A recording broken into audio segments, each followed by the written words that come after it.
Welcome back to the Meaningful People podcast. I'm Yaakov Linger. I am Nachi Gordon. And on this week's episode, contrary to what you're thinking, it's not an 8-minute episode. Ha ha ha. Like the joke? Nope. We have on the one, the only... Rabbi Stefansky, who gives one of the most popular Daf Yomi shiurim in the world. In the world. Stemming originally from Chicago, then living now in Eretz Yisrael. He's just giving away his whole story. He'll say in there. There's a lot in between, so don't worry, I'm not giving anything away. He's definitely a character, and he definitely has a strong following, because we had so many people, once we started Meaningful People podcast, so many people reaching out. Rabbi Stefansky is your guy. You got to go to him. If you enjoy our episodes, I think you'll enjoy this. But if you enjoy seeing me and Nachi be super uncomfortable when Eli Stefansky puts us on the spot, grills us and puts us on the spot to join the DAF, then you will especially enjoy this episode. Yeah, so give it a shot. Call 888-242-1110. Nachi, I feel like you sleepwalk the AMR phone number. AMR, get out of my head. They don't even pay us to mention them extra in it, but like it's literally, guys, it's branded in our head. Just enjoy the episode. Welcome to the Meaningful People podcast, the podcast where we talk to people who are... meaningful. Yeah, that sounds good.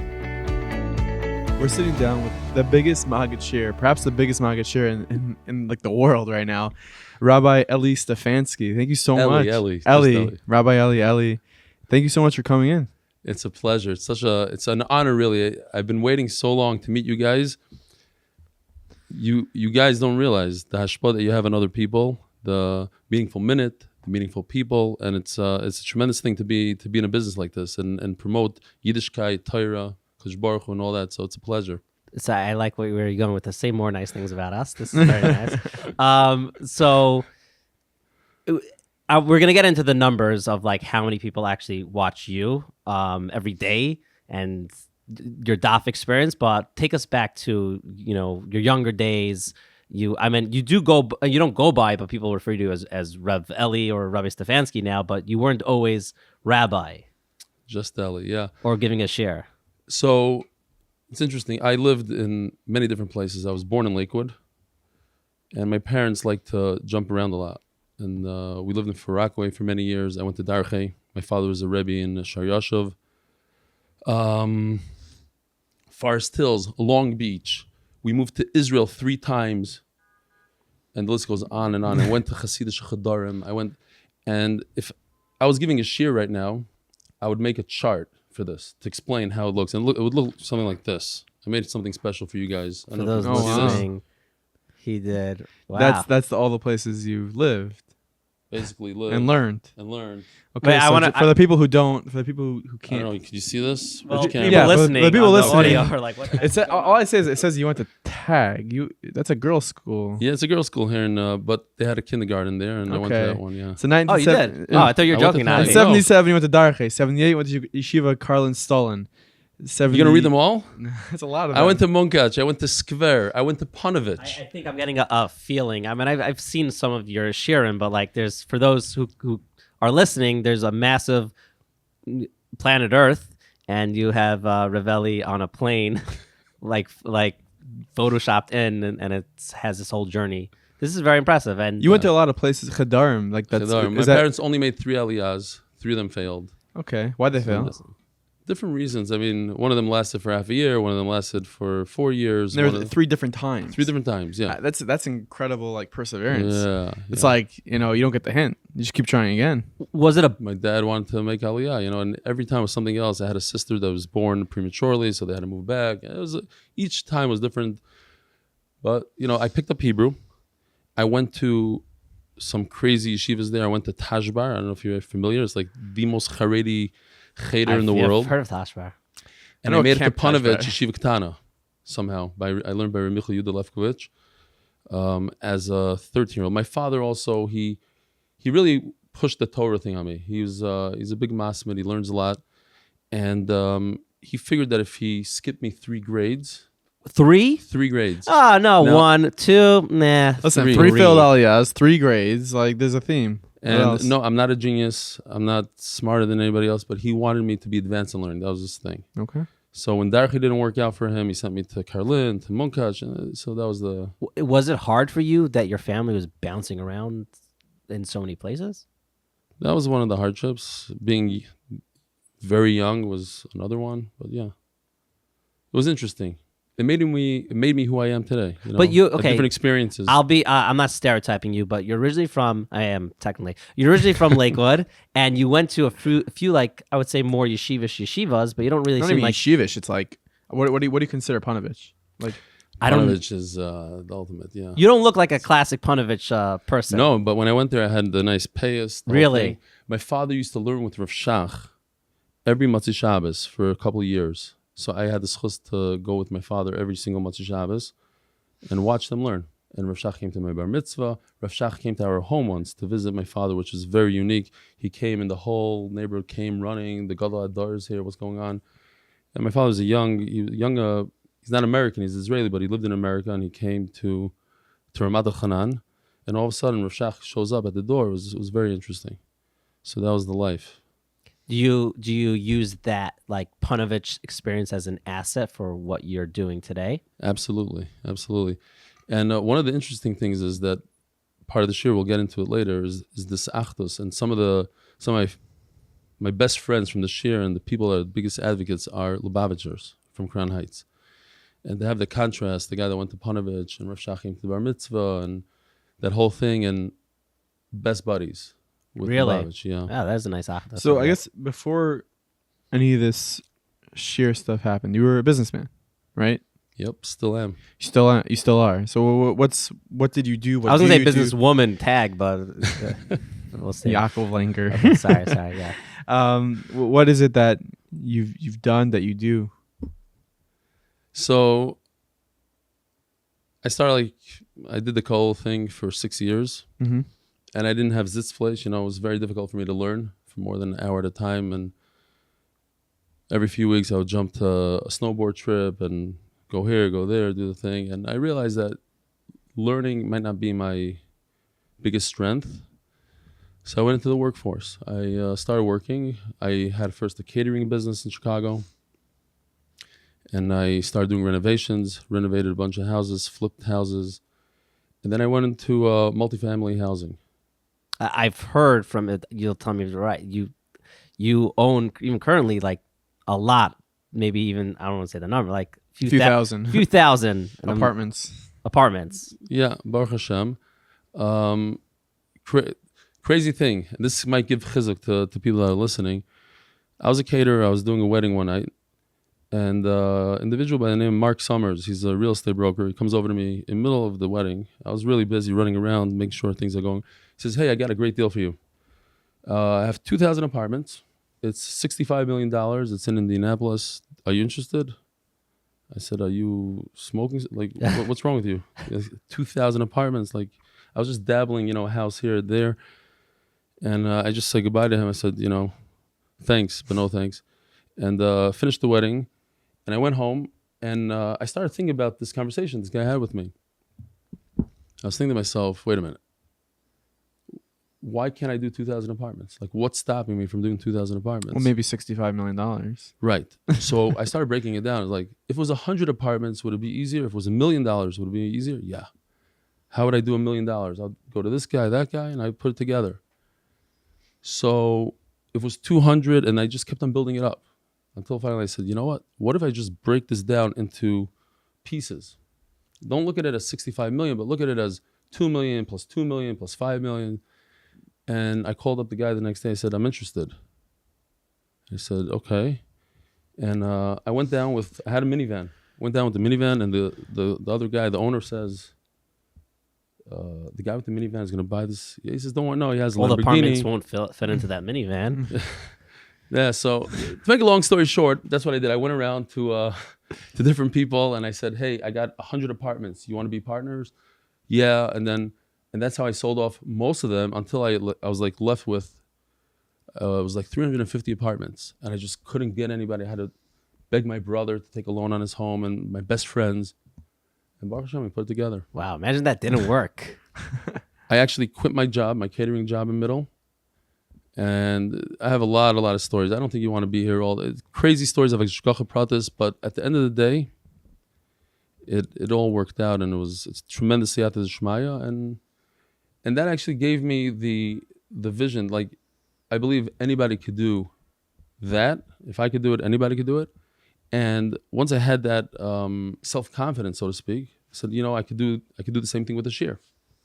I could build up a shiur with 10,000 guys or whatever. Right now we don't have 10,000 yet, but we will.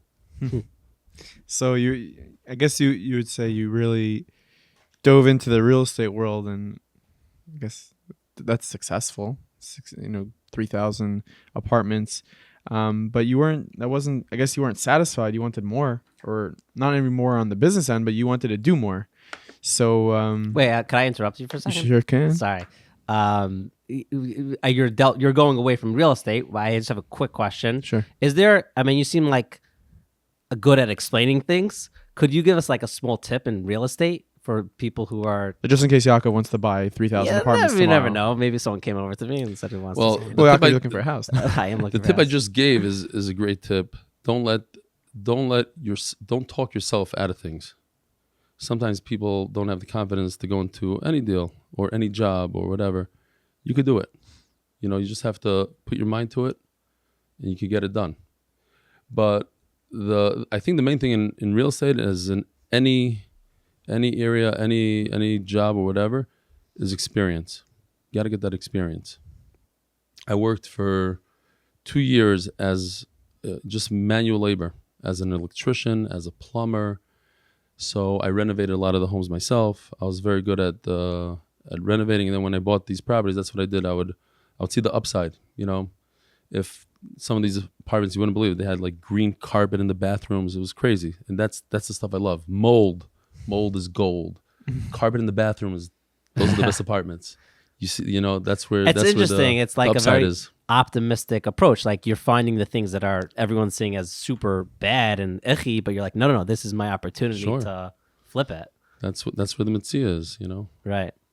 Okay, now back sometimes. to wait. Sorry, sometimes keep interrupting. Not always. I mean, you could also not always do you need a mitzvah in real estate. You could also buy at market price and also make money. You just hold on, and sounds there's interesting. Appreciation and all sorts of things. But real estate, I love real estate. And those who are in the real estate world and want to reach you can reach you at 917-626 555. My wife can't reach me, so if they watch your share, maybe they'll be able to reach you. So you were at that time living where, in Chicago, or yeah? So you're living in Chicago, and now you live in Israel. Correct. Take us through what happened there. Okay, so we just finished building an 11,000 square foot home with an elevator, 12-foot ceilings, brand new cars, the whole thing. We moved into the home. Carpets in the bathroom, or all this gold. I wasn't in all the bathrooms. There was a lot of bathrooms, a lot of stuff going on in the house. My wife is a designer. She did an incredible job.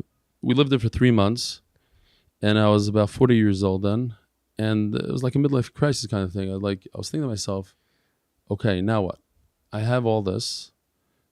The business is successful, and what? I have nothing to show for it. Zero. I was giving a shiur then in Chicago, Daf Yomi, but a pretty weak one. We had 5-6 people through. I did the entire cycle, 8 years, and I felt like something was missing. I felt it was like we're in a rat race, right. Especially in America. Like, whose house is bigger? I need to build a nicer, larger home, and it hit me. Like, okay, let's say you die today. You're not going to bring this house with you. You're not going to bring the cars with you. You're not going to bring the money with you. Who are you? You're nothing. You got to do something. So I looked at my wife and I said, what about Israel? What do you think about moving to Israel? And her mistake was that she said, interesting.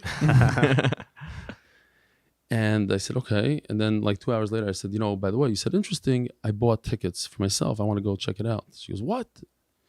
And I was in Israel 2 days later. And then I came back maybe 3 days after that. And I said, I bumped into some guys I know. I don't know if you know Yitzi Sussman. Okay. Simcha Sussman Yeah. from Shalhavis. So Simcha Sussman was living there in Ramat Bet Shemesh, and he has a beard and he had his tzitzis hanging out. He has a yeshiva there, right? He has a yeshiva. My son went to his yeshiva, and he was playing catch with the son. And I was like, that's the place that I want to, normal guys, Torah people, but they're normal, playing ball outside. I looked around for an apartment, then I came back home. I told my wife, I found a place, let's go.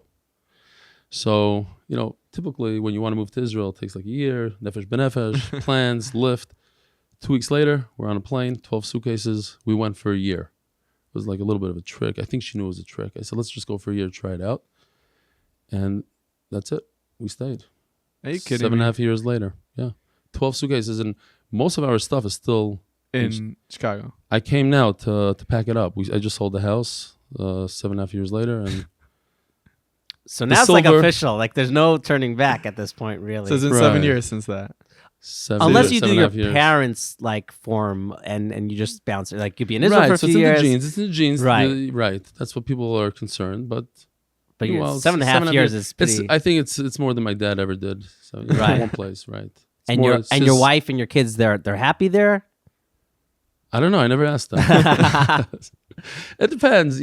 For the most part, they're happy. Of course, they miss America, and America's full of gashmis, and you have the homes and the this and the that, and it's very difficult. So convenience also. We went from 11,000 square feet to like 2,000 square feet. We had 4 giant That's ovens. the house I'm trying to buy. But yeah, I hear that. But my wife comes there like the first day, and the oven is like this small, right? Instead of like that, and only one, and it doesn't really open because the kablam put a knob, so like it opens halfway. You have to like sneak things in. It's like, the washing machine is half the size and everything, and it's very strong. So I love it there. So I love it there. You give away the materialistic gains, and right. This is what you benefited. Good decision. I love it. Yeah. I'm actually happy now. Very happy. Actually happy. Yeah. But I feel great. I think I'm doing the right thing, and I wish other people join me. From a business standpoint, though, I'm sure. I mean, I understand you're still active, but I'm sure you probably took some form of a hit that you're not actively running things in a certain way. So what's interesting is I have a partner. His name is Benzi Friedman, and I just trust him 100%. And I gave him the entire business. He takes care of everything. Occasionally, he'll say, "Oh, by the way, we sold." What? I couldn't reach you. Like, not kidding. It's happened. And he's amazing. And I trust him 100%. And believe it or not, I think things are better now when I don't mix in. I let Hashem do his thing. I think it's better. And you're busy now with your daf. Yeah. So when I first moved to Israel, I used to come back to Chicago once a month, be there for 3 days, and never missed the Shabbos. Left Motzei Shabbos, came back for Shabbos. And when I was busy with the daf, all of a sudden I realized I can't do this, So I wasn't there for a full year at one point, and things went great. Hashem takes care of things. What you're supposed to make, you make, and I'm a true believer of it.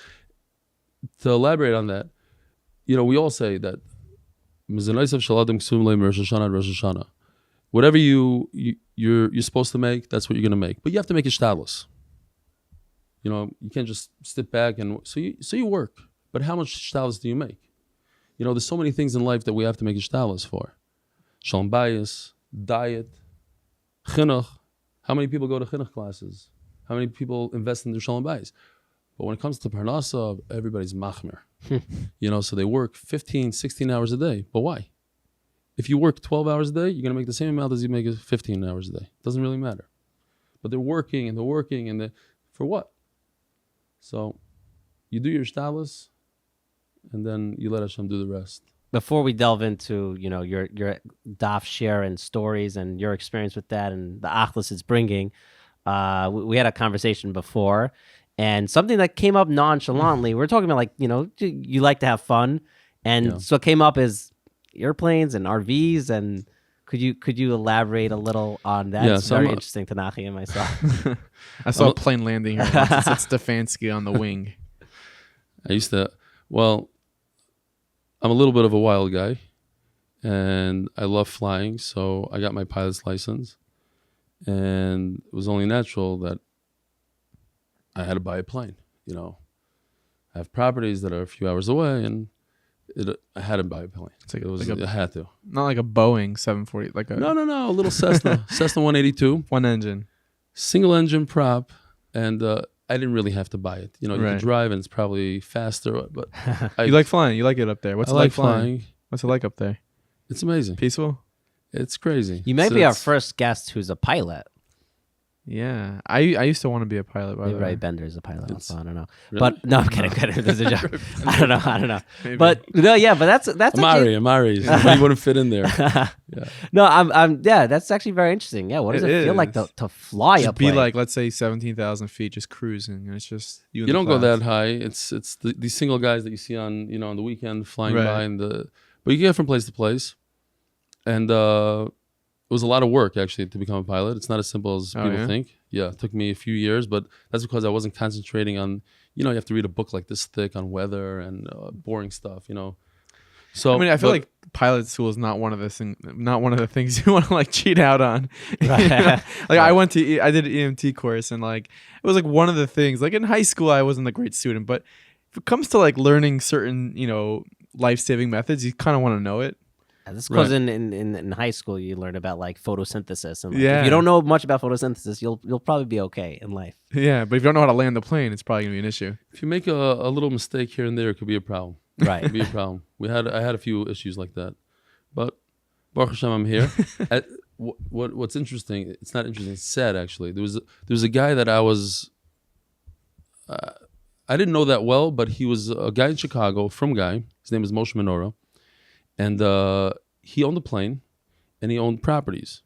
So he's like sort of like I looked up to him. He's an older guy, and I was like, one day I'll be like him. I'll own all these properties and own a plane. And so my plane used to park next to his plane. But what happened was, unfortunately, he was nifter in a plane crash Hey, with some of his grandchildren. it's terrible. And that was the last day. It was during the 9 days, and that was the last day that I flew. I promised my wife I won't fly again. Wow, how many years is that? Yeah, Like, it's a long time ago. It was probably 9 years ago. wow. Yeah. But that's very sad. But I still jump out of planes. You go skydiving? Skydiving. How do you rationalize to your wife that like, I'm not gonna fly, but I'll jump out? You don't tell her. no, but isn't statistically like skydiving? Yeah, it's all about statistics. It's Like all about very- risk. It's risk management. Right. You have to know how, per 1,000 how many die in the small planes, in the large planes, skydiving. Scuba diving is the thing that I like to do with sharks. Do you have a license for scuba diving? Yeah, of course. Oh my You gosh. have to have a license. Yeah. I thought like you're in the air, you're in the sea. I'm My such wife, a boring my wife has person. a scuba. I have You are. one license, driver's license, showing. I don't even have that I'll on me right confirm now. on that. You're very but I'm also very work. My wife decided to get me a birthday present, and she became licensed scuba diver. Oh wow. Really? So, Well, that's an intense present on her part. It's like Yes, because she won't go into the swimming pool because she's scared of sharks. She thinks that in a stomp swimming pool. any swimming, well, not really, but she's so scared of sharks that she thinks they might be. So for her to become licensed was amazing. Wow. And then we finally went to this destination, and we were going to scuba dive together. And I had this video camera, this underwater video camera. I told her, don't worry, I'll be with you the entire time. She goes, but don't leave me. If you leave me, the way scuba diving works is you wear this vest and you fill it up with air, and you take out air. You're wearing weights, and you have air in the vest, and it kind of balances each other out. So the weights pull you down, and the air. But if you want to come up quickly, you just fill up your vest with air. Mm-hmm. So we go into the water, and we're scuba diving, and all of a sudden I see this amazing fish. So I start following it. And I just left her, and we were only down there for like 2 minutes, and all of a sudden I hear. I look around, and she just went to the surface. That was the last time she ever scuba dived. Oh gosh. That was it. Yeah. So Let's delve into a little bit of the 8-minute daf. I'm sure many people around the world have heard of it. Thousands of people partake in it and learn it, whether it's the 8-minute part or the full Daf Yomi shiur. I believe 15,000 people a day are watching the 8-minute daf, and over 3,000 people are listening to the full shiur, which is really Are incredible. you reading it Watching. off that? No, chart? it's not there. Are those numbers accurate? Is he accurate with those? Are those numbers I accurate? think so, somewhere around there. Okay, Yeah. cool. Okay, like that's so. What I guess inspired you, pushed you to start the 8-minute daf? What is the 8-minute daf for people who don't know? Okay, so when I came to Israel, I started to learn. Went to Beis Medrash, opened up a Gemara, and started learning. That lasted for an hour. And it just, one day yes, one day not. And I needed that mechayev, that something that's going to, how do you say mechayev in English? That is it like an obligation? To obligate obligated yourself. drive. Does that make sense? I don't know. 2 words. Okay. Mechayev. People listening are from. Okay, mechayev, yeah. Yeah. Obligated drive. Art School's cringing right now. Yeah. So I came up with this idea that I'll condense the 7 daf of the week into 45 minutes and invite the neighbor to my house, and I'll give it over. And to draw the people, I served chaln, schnitzel, fruit, sushi, and it worked.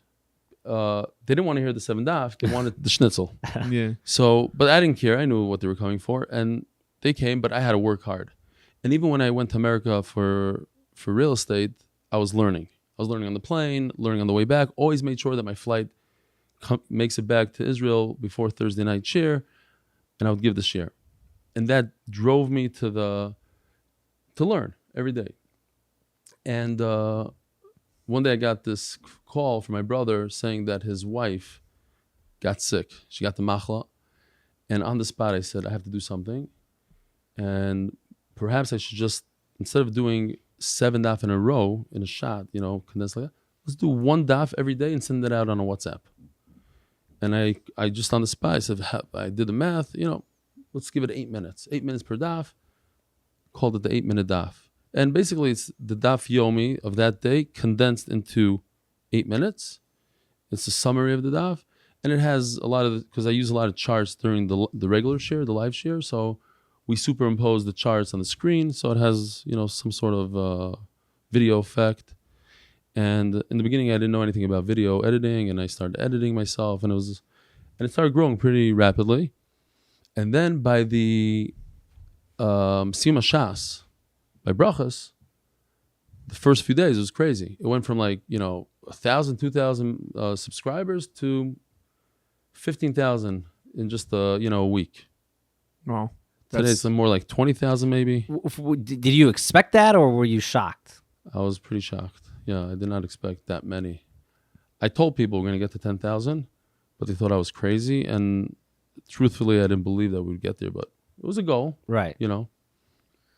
And so, but all the while, so I was giving this 8-minute daf, and the sikum, but my friends in Ramat Beit Shemesh, they said, why are you giving a sikum? Why don't you give us a real Daf Yomi shiur? These are American guys. A bunch of them are Tamid Chachamim, give shiurim and stuff like that. So I said, okay, let's do it. And what's interesting is it was in the middle of Masechtas Avodah Zarah on Daf Chav Ches. And I remember that because it was in the middle of a sugya, in the middle of nowhere. And we just started on a Monday morning in the middle of a sugya. And that's a message that I tell people all the time. You don't have to wait to the beginning of the Masechta. Whenever you have that inspiration, you just go with it. Because if you wait to start your diet or start another Masechta, it might not happen. So we just dove into it, and we started with 7 people. And then it grew to 20 and 30 and 40. And we ran out of room. We didn't have a large enough room, so I said we have to build a Beis Medrash for this. And let's have the Beis Medrash completed for Brachas. Brachas Daf Beis, and that's what we did. We built the Beis Medrash. It's called MDY, Merkaz Daf Yomi. And unfortunately, we built it a little too small, because before COVID, we were already up to like 100, 110 people for the shiur, and it's kind of small. It only holds like 80 people.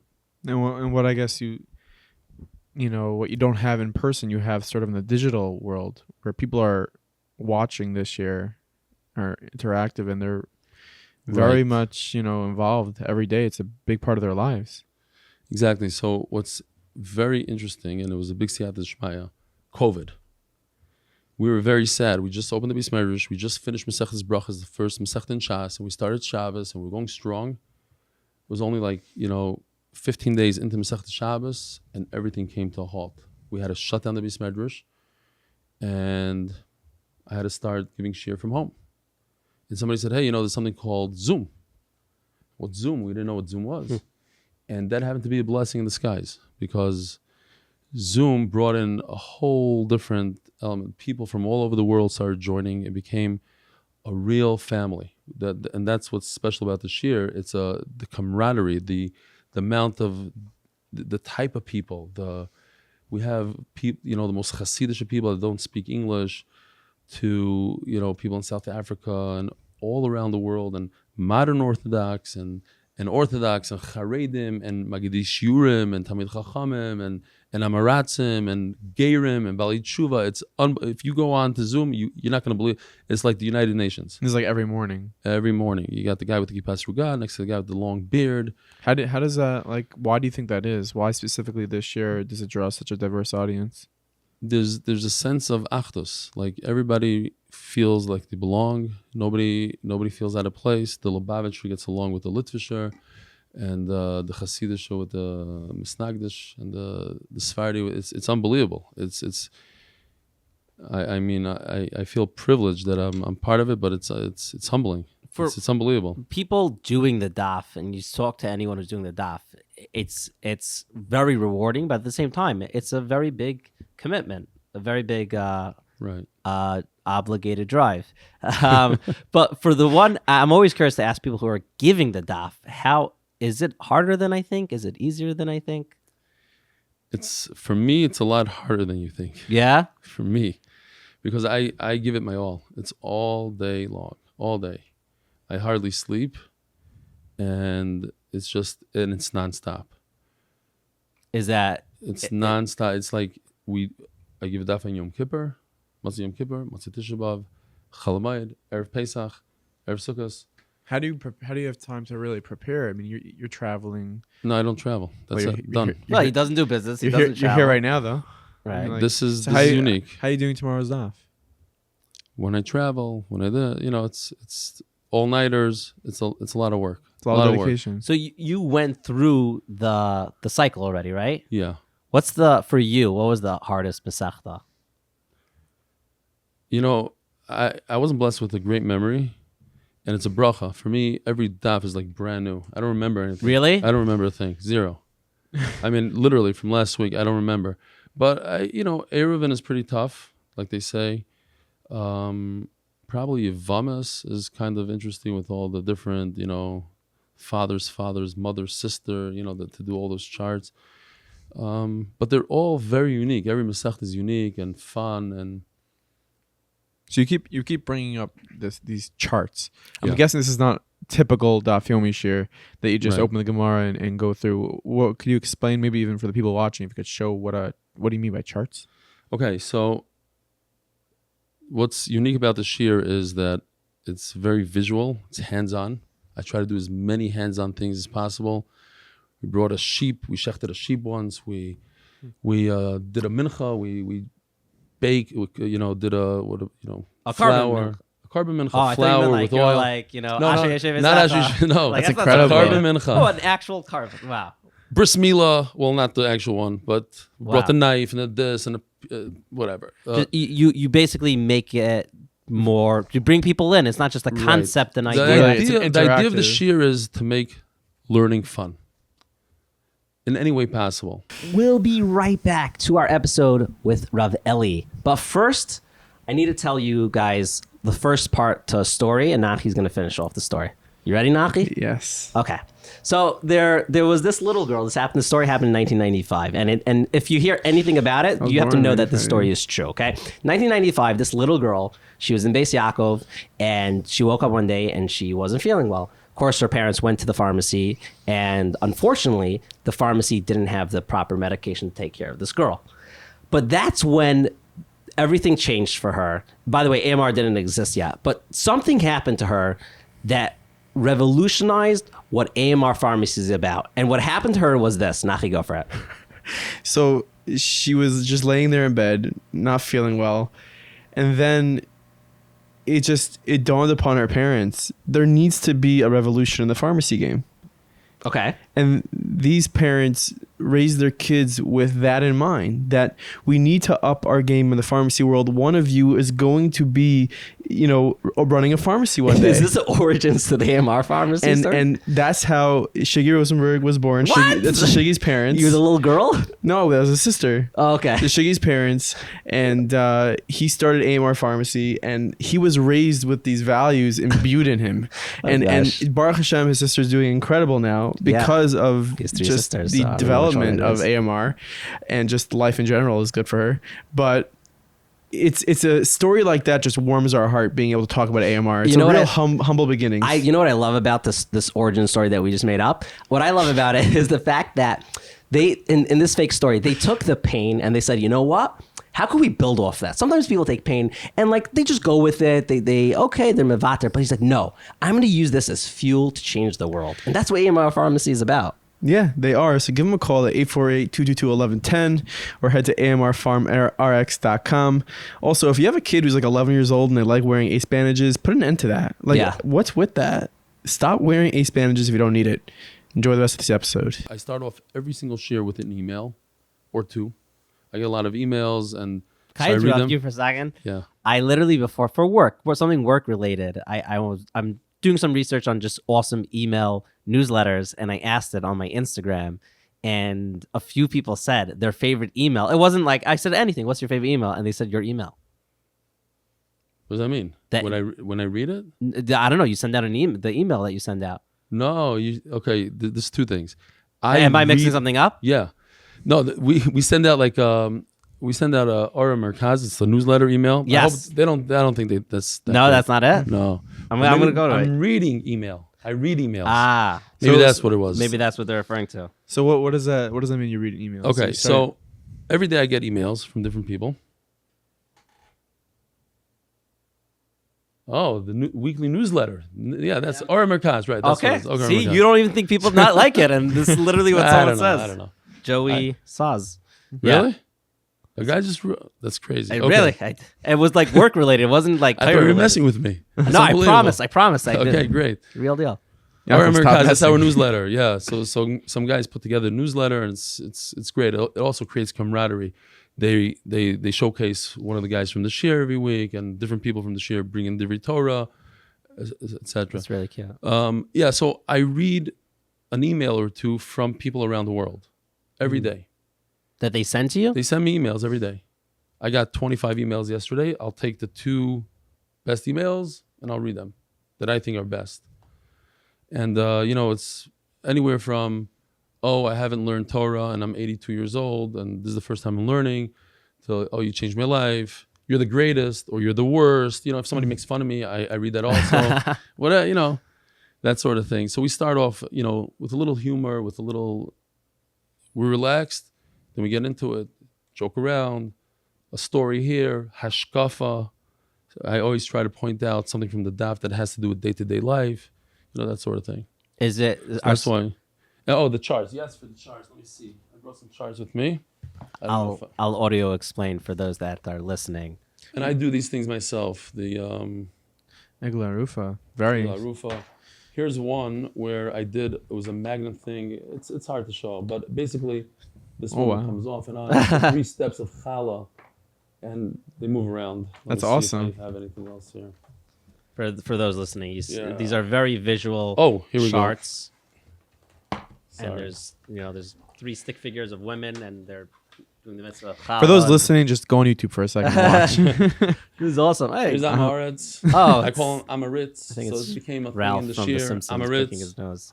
That's so cute. Or when it comes to Tum and Tyra, people have no clue. They're very scared of it. So I did a little. This is so. Were you growing up the type of person who was more of a visual learner? Because this is not stam. Here's something interesting. If you were a rebbe and you wanted to describe Chamei Tveria, the hot paths of Tveria, how you describe it, and not that you have to describe it, but I want to get that laugh during shiur. So I searched and I found this amazing place in Japan where they have it's snowing, and they have natural hot baths, and in the hot baths you have this. Those guys look intense. His monkeys was that with their faces, snow monkeys. Snow monkeys. faces very red. So they have snow and they on let their have head. snow on Whatever, their head. You get a little chuckle from the guys. They're chilling in and the you go sauna. on. This is very cute. I love how. This is so awesome. I kind of want you to create like a Gemara with all of these in it. I'm not kidding. No? Yeah. Is that a thing? Is that in the? I get emails like, like where a were you, mix-up. Ellie, when I was in high school?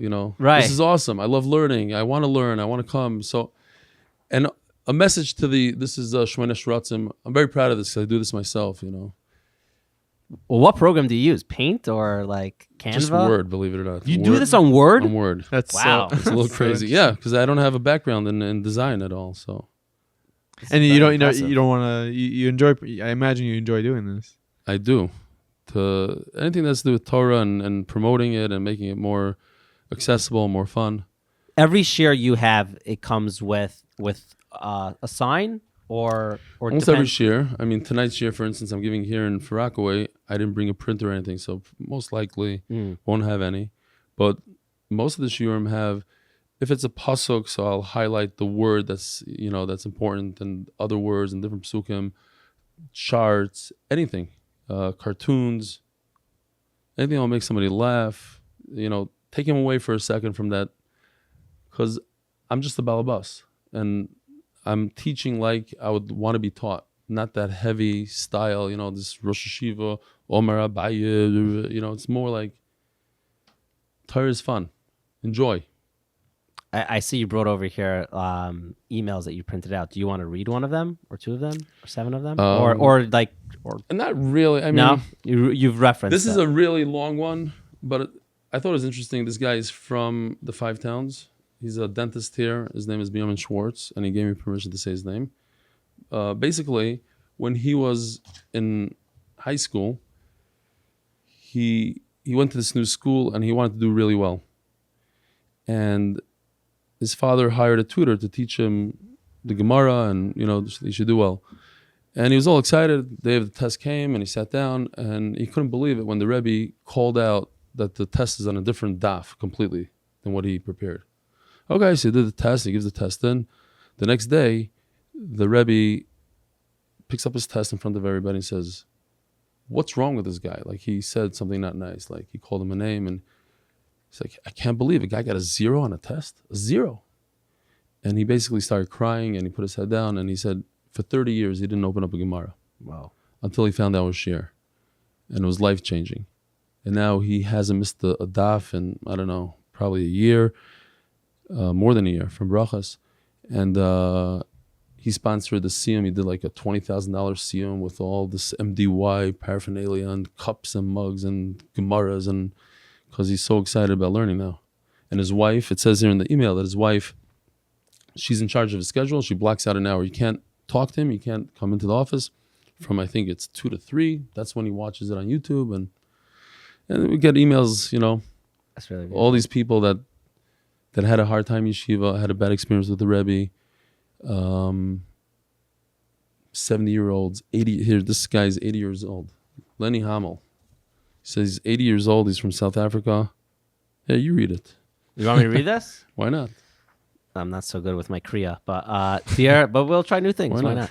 Dear, I break it up. It's sentence by sentence, so I could conquer the whole thing. That was the reference. You need to be color coded here, Yaakov. Dear Reb Eli, I joined your Daf Yomi when you were in the middle of the Gemara Shabbos. This email is an appreciation to what you have done for me. I have never found it easy to learn Gemara since in my youth there were no Jewish schools or yeshivas in South Africa. My knowledge is from Cheder, which I attended 3 times per week. Over the years, I have improved my learning, always trying harder and harder. Baruch Hashem, I have 2 sons who went to yeshiva and learn every day and night, after and during the day when they work. Through their limud Torah, I pushed myself to try harder and harder, and now since I joined your daf, I am for the first time loving it, and Baruch Hashem have not left one daf out. For that, I wish to say thank you. May Hashem bless you that you be able to spread Torah to many Talmidim throughout the world. You might be asking why I'm telling you this. Well, it's to give all those Geishik? Yeah, whatever.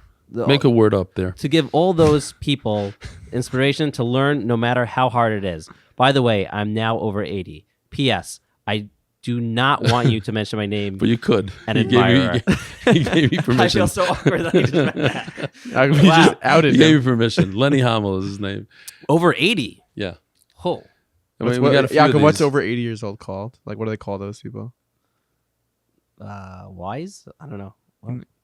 Isn't it like a centenarian or something? Oh, yeah. Don't ask me. I went to Panovich. That is really beautiful. Wait, on the way up, you were telling me about like a simcha that happened in the Chabura. Well, there's a guy that lives right next to our Beis Medrash. His name is Itzik Khoury. I did a whole shiur on him yesterday. It was amazing the way, the coincidence. The Hashgacha Pratis, small as daf and shas, basically. It's like 10 lines, the last daf of Masechet Pesachim. It's got to be geschmack for you, no? And I have to, it is great, but it happens to be my son got engaged yesterday, the Vard and everything. So I didn't really get that much of it. But, thank you. So, but it was perfect because we have to do 45 minutes of a shiur. Yeah, I can't give a shiur for 5 minutes. So it just happened to be that he named his, what happened was he didn't have a baby he's married for 21 and a half years without children. Whoa. 21 and a half years. And he finally had a child and he named the baby yesterday in our Beis Medrash. Her name is Rivka. He lives right next to our Beis Medrash. Everybody knows him. It was an incredible story, incredible. And he said over the story before the shiur. It was beautiful. It's another way to start the shiur, Guest speaker, a little bit of chizuk. It was great. That is really beautiful. That is amazing. We ask people their favorite mitzvah, which we'll get to, but I want to ask you specifically, is there either a favorite mesachta or a favorite daf or a favorite story or maisa within the Gemara? It's a very hard question to ask because there's so much. I like the idea that the Gemara always talks about al yoinim lamata v'tachtainim lamala. For some reason, like, don't think when you see somebody with a fancy hat and a long jacket, he's all that. He might be, but the guy on the flip side, the Nebuch guy in the shul, the back of the shul, he might be somebody really chashuv when he gets up there in Shemayim. So you never know who you're really dealing with. That concept I like. That's very nice. Do you have a favorite masachta? Well, Girs the Yagasa, when I was younger, I learned Sukkah. I learned Avodah Zarah 30 times. Whoa. And I learned it 30 times. You've never done Avodah Zarah, though. I try not to. I don't know if I did it. It's possible, but bishgaga. Big three. I learned Avodah Zarah 30 times, and I don't really remember it. Interesting. Yeah. So it's not your favorite? So it's I sukkah? like it a lot because I learned it 30 times. I learned Baba Basra 20 times. Again, I don't remember a word. What do you think? Why do you think you're zeichet to not remember any of the things that you're learning? Everybody has their pros and their cons, right. And I made peace with it. I was depressed. I learned my chavrusa is the exact opposite. He doesn't forget a single word of anything he's ever learned or anything I've ever told him. So I just say, hey, where's this Gemara? In a second, he says, and he'll tell me in Avodah Zarah, and like, I'm supposed to know Avodah Zarah. No, that's the Gemara in Avodah Zarah, Daf Lamed. Like, whoa. But so you're not one of those guys that could just get up there and say, it says in Daf Kuf. Not me, no. No, everybody has their strengths, and that's not mine. To me, that's inspiring because you do it, and you've given the daf already, and you're constantly in it, and whatever, for whatever reason, sometimes you don't retain it, but you don't. That doesn't stop you. Right. I feel like I might give up if I don't remember any of it. Like, Can't give up. We all have our pros and cons, and that's my chisaron, and one of the many, and you got to deal with it. The real reason why you're here, obviously, is to talk about everything you said, but like, the real reason is to we spoke about it. We have to get Nachi to join your daf. Oh, so I'm very time out. I'll make a deal with you. Pitch me. I'll get Nachi on condition you join. Well, hold on. We spoke about it. I do Kinyan Masachta, which is. I know. It's not a stira. Here's the thing. It's hard to do both. Kinyan Masechta is amazing, and I believe in it. I think it's great. But the point is that you have to push your limits, especially when it comes to Ruchnias. I feel like I'm pushing my limits. There's so much chazar going on. I know, but you still have another 45 minutes left in your day that you could do Daf Yomi. It's true, but you gotta push it. I like where we're going with this, but let's put the focus back on Nachi for a sec. So Nachi. Are you yeah, okay. Pitch me, yeah. I've started Nachi the daf many times. I have. Here you go. If you do the daf, you are guaranteed, Nachi, I guarantee you'll be a better father, a better husband, a better yid, and you'll make more money. I guarantee it. Money back guarantee. You'll feel so much better about yourself. It makes you a better person. I'm serious. Listen, you throw in the parnassa thing. It's it's guaranteed. He's very machmer with the parnasa thing. Exactly. That's a no, seriously. It's not haftacha. It's a fact. And you have no idea how many emails. Here, I might have one here. You know what? You read this one. I got yesterday from a guy. This is his first Masechta he's finishing. He might say this. I'm always scared to get called in class to read. It just happens. You know? I did it already. Thank God. Whatever. You always look for the small paragraphs. You don't have to read a lot. Read this. I don't know if this one says anything about changing your life. It'll definitely change your yontif. Wow. Eli Shlita, this is the most satisfying feeling going into Pesach, finishing my very first Masechta. I will sit by the Seder and my brain will start thinking of all of your gewaltige, enthusiastic shiurim and all the many sugyas and Pesachim. I hope you sit Seder night with the unbelievable pride, knowing that you have helped me and so many others out there enjoy Torah. Thank you, Reb Eli. Wishing you all at MDY a kosher and Pesach. Warmest wishes, Yossi Schloss. Daf Brahma. Nice. He's from England. That's awesome. So like for people who are on the fence, who are like not sure, the commitment, they've started it before. How do you get them to start the daf? Like try it out one time. One daf. Go on Zoom one day. 8 minutes or 45 minutes? No, forget the 8 minute. 8 minutes is just a way to get you in. Okay. Yeah, 8 minutes if you already did the daf, it's chazara. Okay. Try the regular shiur. If you don't have 45 minutes, you could always put it on 1.5 speed. You'll do it in 30 minutes. You'll see, you'll read it, you'll hear an email, you'll get something in Torah with a visual, a geschmack. And that's the best way to start your day. Imagine starting the day. You daven shacharis, you do the daf, or you do daven shacharis, whatever. But then you go through work. It's a whole different day. It's a different life. And all of a sudden you start treating the people around you differently. Everything becomes different. So your wife is going to notice things in you. And I'm telling these, I think there's a few women that watch the show, right? Yeah, I'm sure. A couple. Maybe one or two, yeah. It will change your husband's life, guaranteed. Guaranteed.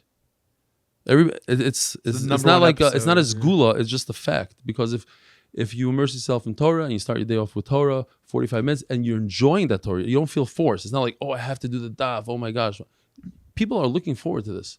They get on Zoom, 10, 15 minutes before shiur just to schmooze with the guys and the camaraderie. I'll tell you a story. This guy kept on coming on Zoom, and his name was Chop, but we never saw his face. A month goes by, and Chop's on Zoom every day. Chop. And then we realized that Chop stands for Children's Hospital of Philadelphia. Yeah, it's a very famous. I didn't know that. Like, he's also named Chop. I don't know if he's related to you. His name is Srili Gordon. Reb Srili Gordon. He's a chashuv, a guy from Lakewood. Unfortunately, he had a child, Yerachmiel, who had a brain tumor. And every day for a year, he was on Zoom. And, we started saying Tehillim for his son and all that. But what happened was, unfortunately, his son was nifter. 8 years old, he was nifter. What happened was that people from everywhere started coming in to be Menachem Avel. Somebody drove 4 hours. This Lubavitcher, Shlomi Klein from Crown Heights. It's a cousin. No way. Yeah. The Gordon's not your cousin, but the Gordon's not. And it just dawned upon me. He told me, make sure. He texted me last week. You're having my Rebbe on your show next week. Make sure.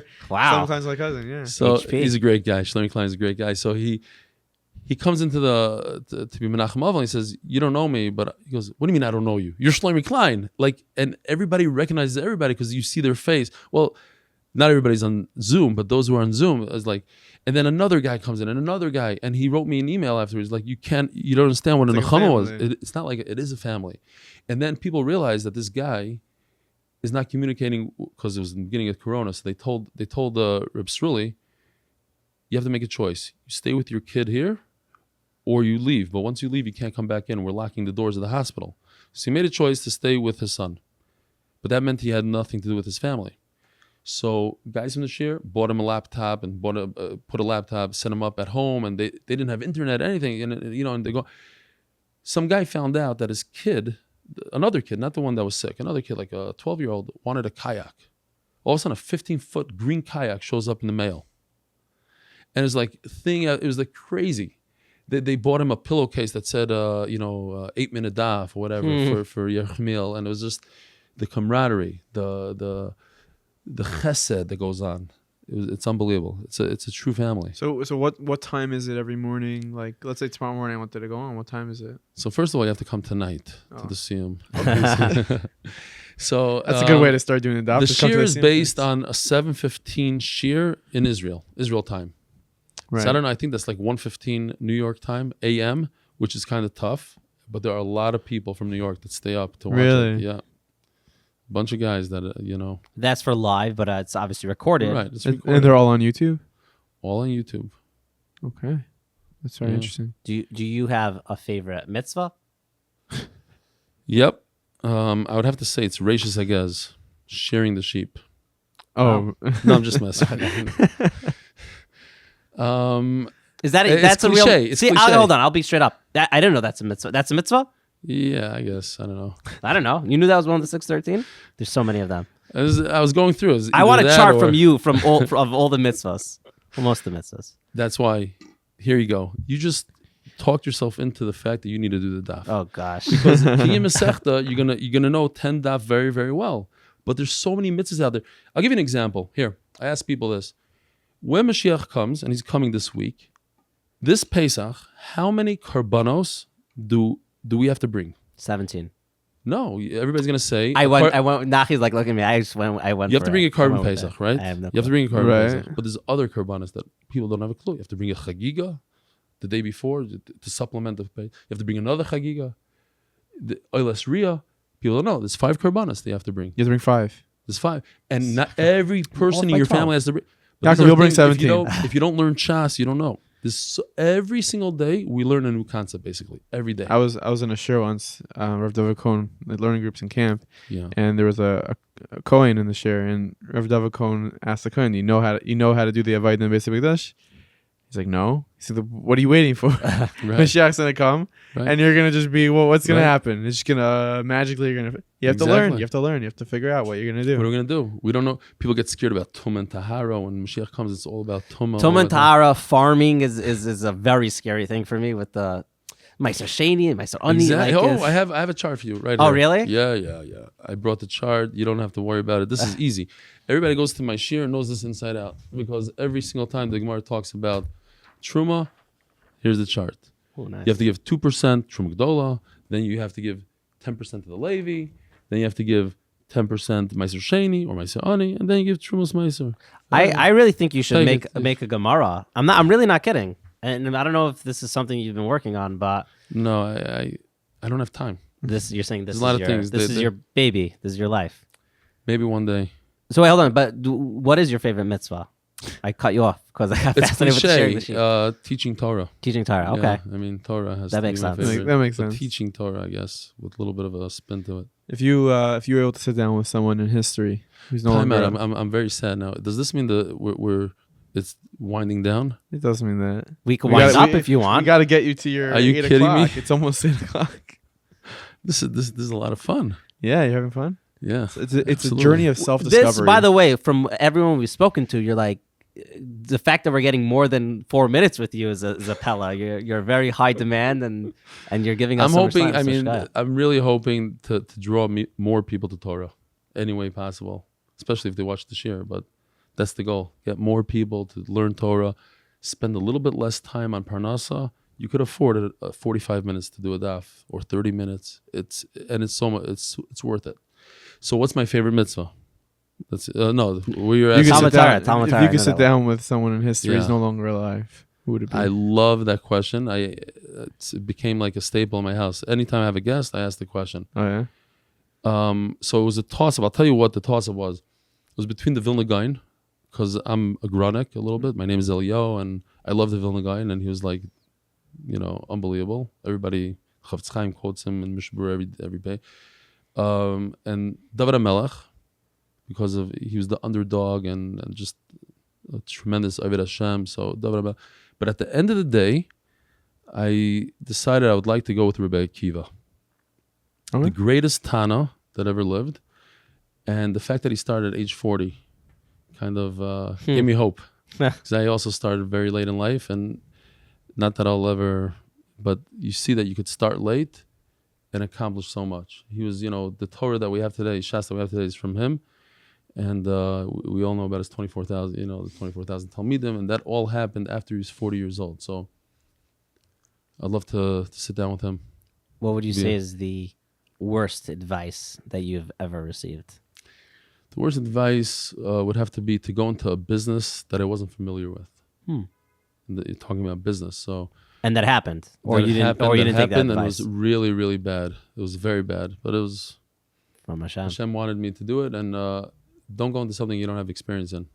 Well, well done. But anything you go into, you're saying don't invest in something you don't have experience in? Right, because I would because anything that you have no experience in that you go into. Correct, but nobody goes in and drops $1 million in a real estate deal before they ever did real estate. You work for somebody, you do this, you dabble in that. Over here, I just poured a lot of money into a business I had no clue, and somebody promised me, "Oh, this is the greatest business that ever existed." Blah blah blah blah, and it was a donation. And the reverse, Nachi's going to ask you. Oh, what's the best advice you ever gotten? That's a tough one. There's a line that resonates with me. I don't know if it's not advice though, but when I was a kid, I'm cheating kind of. Tell me if this counts. When I was a kid, my father would take me to the Ribnitzer Rebbe, even though he's Litvish, but he loved the Ribnitzer Rebbe, and the Ribnitzer Rebbe used to put me on his lap, and he would tell people, "This kid is going to be Gadol Adar."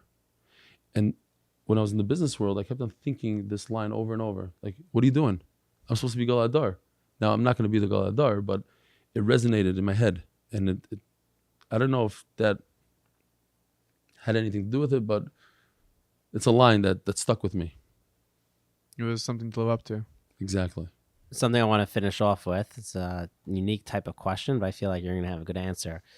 If you had to say you had one catchphrase, which catchphrase would you say is yours? I love saying, because we're learning Daf Yomi, I love saying it's not about the Daf, it's about the Yomi. So it doesn't matter that, how much you're learning, you have to learn every single day. And it's not about learning all the Daf. So you don't learn 3 Daf in a row and then you take off, Pesach or whatever. Every single day, you have to open up a Gemara and learn. Quick story. This guy came yesterday all the way from South Bend, Indiana. His name is Steven Sokolow, because, my son's Vart. He drove his wife and his 3 children to the Vart. And he wrote me an email. He said that he had COVID.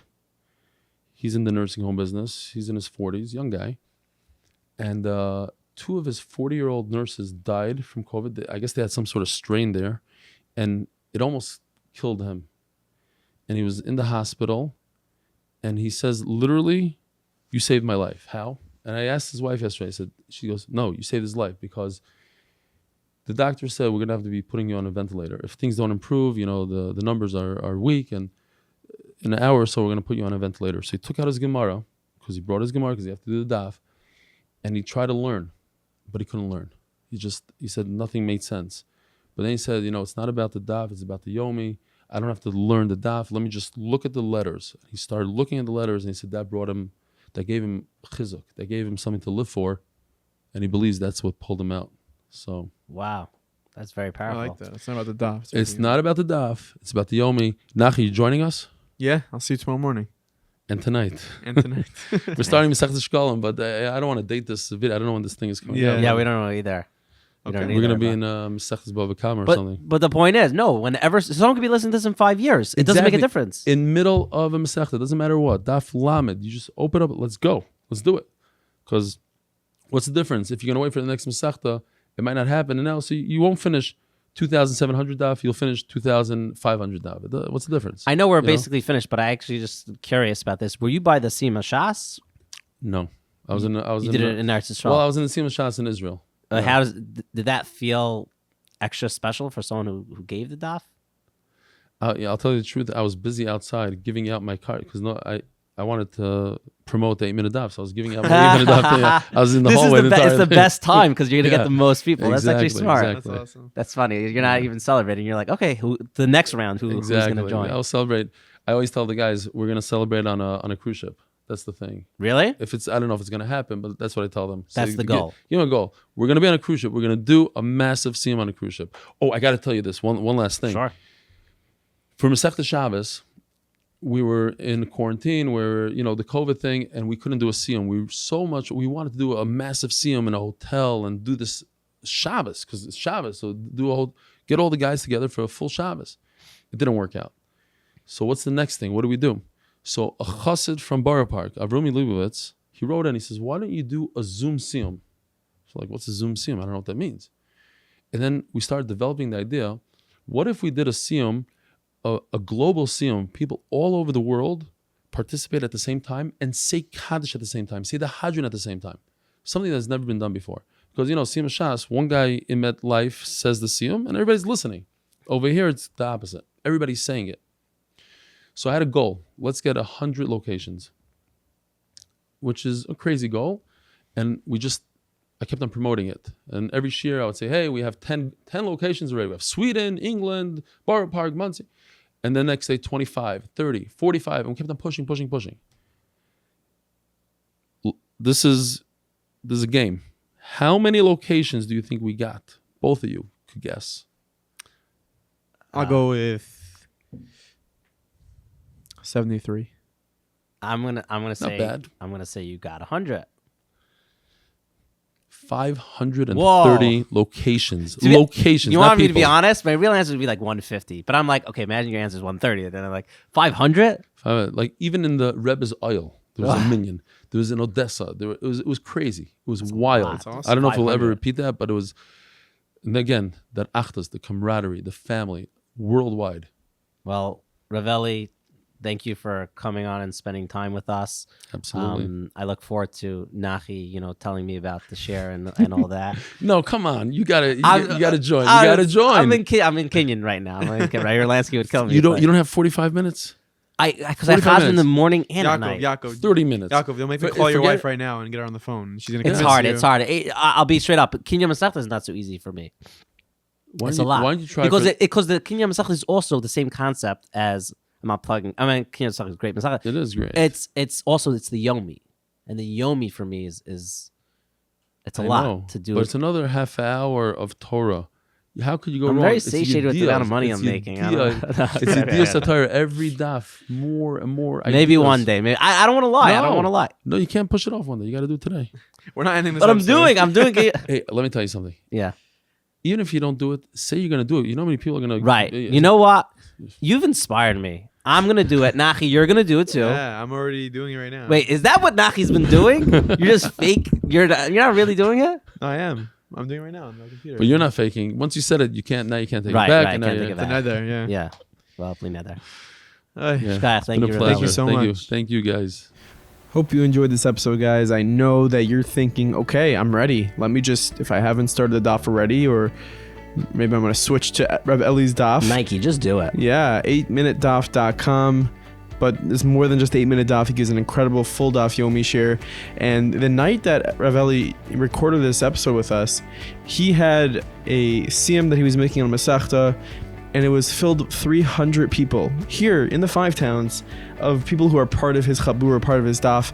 I have met many of them, and I can tell you that I've never seen such a tight-knit group. People who don't know each other Really? prior. They never met each other. They never met each other prior, and they're part of this family of just doing the daf in a unique, fun way, and that's all because of Eli Stefansky. So go ahead and maybe think about joining this, being a part of this. No, don't just think about it. Just do it. Yeah. And although Nachi and I didn't join yet, but we will. Fair enough. We will. I want to say this, that if you want to get a taste, I mean, obviously you got a large taste. You got a whole meal of Ravili Stefansky, but check out he has a lot of videos online, whether it's YouTube or Facebook, wherever it is, or his website. You'll get to see him in action, and you'll see how he really brings the daf alive and makes it interesting. And he's not a typical daf yomi giver. I mean, there's so many daf yomis, and I think his message is also, by the way, it wasn't like just join my daf yomi. He's like, just join any daf. I don't care. It doesn't need to be mine. Like, you know what? Shout out to our Mayor Shapiro. Yeah, the gadol who started, the originator. Yeah, shout out to him. Like, he started the Would daf. he be your person you want to meet? No, I have to say yes. I'm not going to say no. Do you remember who? I think 2 people gave that answer of wanting to meet him. You know what? If you email us the answer, I think there's 2 people, then you will get a shout out on one of our episodes. We will shout you out if you can remember which two of our guests said that Rev Meir Shapiro is the person that they would love to meet. You could email us at meaningfulpeoplepodcasts@gmail.com, or you could just message us on Instagram at meaningfulpeoplepodcast. Now go start the daf. Bye bye. Ciao. I did the ciao for Nafi.